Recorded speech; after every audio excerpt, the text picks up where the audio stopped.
situation. This is how the Jews functioned. This is the clue to Isaiah. This is the key. It's evident that the Qumran community was using many of the Christians' churches' proof texts before the Christians used them, according to A.R.C. Leaney. Then I've covered that, and this goes on. Every time the assemblies occur in the Book of Mormon, they are called upon to remember the ways of their fathers before them. They are fulfilling the prophecies of the Scriptures. Isaiah is specifically mentioned by both the Dead Sea Scrolls and the Jews in the Book of Mormon. Thanks to the discovery of the Dead Sea Scrolls, it is now apparent that the ancient Jews were much more concerned with types of things than has ever hitherto been suspected. This is a huge methodology of the ancient Jews. We find this methodology in the Book of Mormon, especially with Isaiah. Then he goes through the Ibn Ezra, page 121, 122. He describes how Isaiah has been split up into Deutero-Isaiah and Trito-Isaiah and so on and so forth. But it's very interesting that as the scholars are trying to break up Isaiah because they don't want prophecy, they don't believe in prophecy, the modern scholars don't, when they're dating the various Deutero and Trito-Isaiah and all, or where they came from, it makes a complete mess of things, as James L. Kugel says. I'll see if I can get to his stuff. The present dating of the so-called Trito-Isaiah is variously placed in the 3rd, the 4th, the 5th, the 6th, the 7th, and the 8th centuries. In other words, they don't know. This is simply scholarly speculation. That's all this Deutero-Isaiah is. It's based on the type of language, the changes in the language that Isaiah is using in his prophecies. This is what bothers the scholars. So they say, well, because of the change of language, this must be a different author. That's one of their arguments. The most recent survey, this is on page 122, since Cumorah, the most recent survey of the whole Isaiah problem reaches the conclusion that because of its very long and complicated prehistory, it will never be possible to achieve a completely satisfying and thoroughly convincing analysis of the original book of Isaiah. But that's not the unity of Isaiah isn't the issue. The question is the dating of the Deutero-Isaiah, because the charge of the Book of Mormon, against the Book of Mormon, is that it quotes from that work which did not exist at the time that Lehi left Jerusalem. So that's the crux. And the dating rests on 3 things. The mention of Cyrus, Isaiah 44:28. He lived 200 years after Isaiah, and long after Lehi. The second thing is the threats against Babylon, Isaiah 47:1 and 48:14, which became the oppressor of Judah after the days of Isaiah, and the general language and setting of the text, which suggests a historical background commonly associated with a later period than the one Isaiah lived in. So that's why they are making this Deutero and Trito-Isaiah.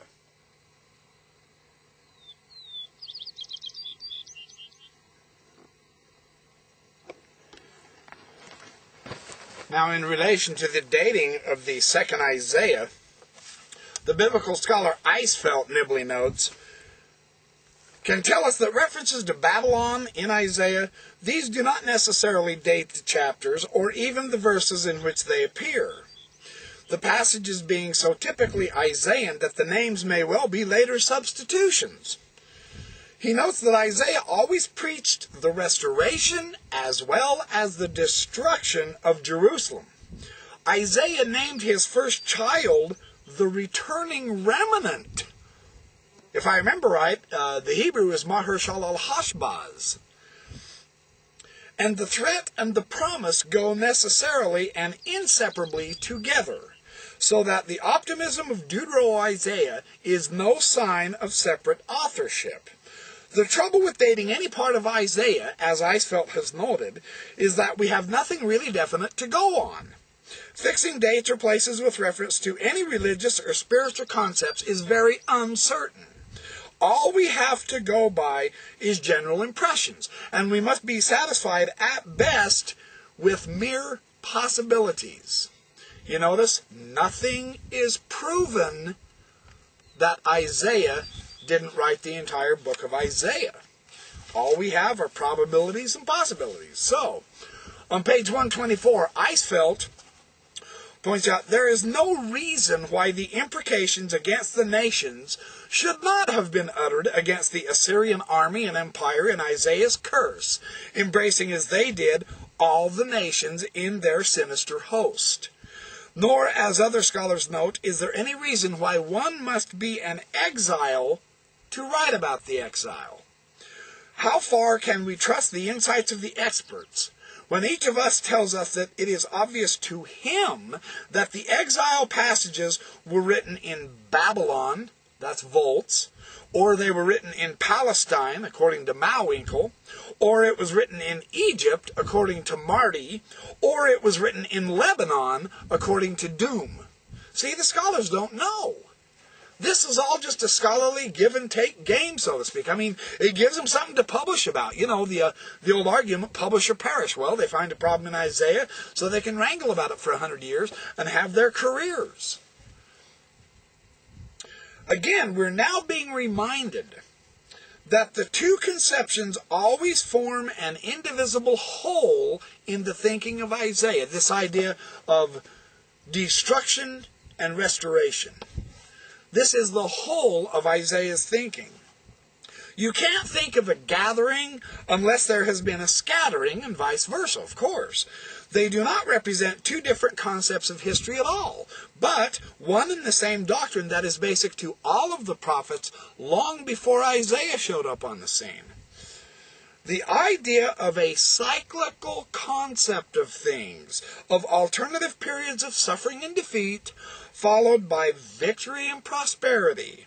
This is attested in the very early Egyptian as well as in the Babylonian literatures, and seems to have been a fundamental part of the entire pattern of ritual of the ancient Near East.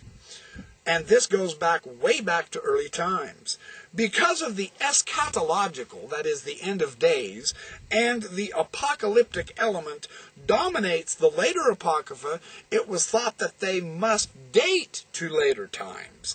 It has to be a later religious development. But the comparative study of ancient ritual texts and monuments now have shown us that their discovery is constantly increasing numbers is definitely changing this picture. This picture is the picture that the Book of Mormon has shown us. Now, we find the most widely accepted of all the divisions of Isaiah is the Threefold Classification. This is according to the scholarship. This is so fascinating.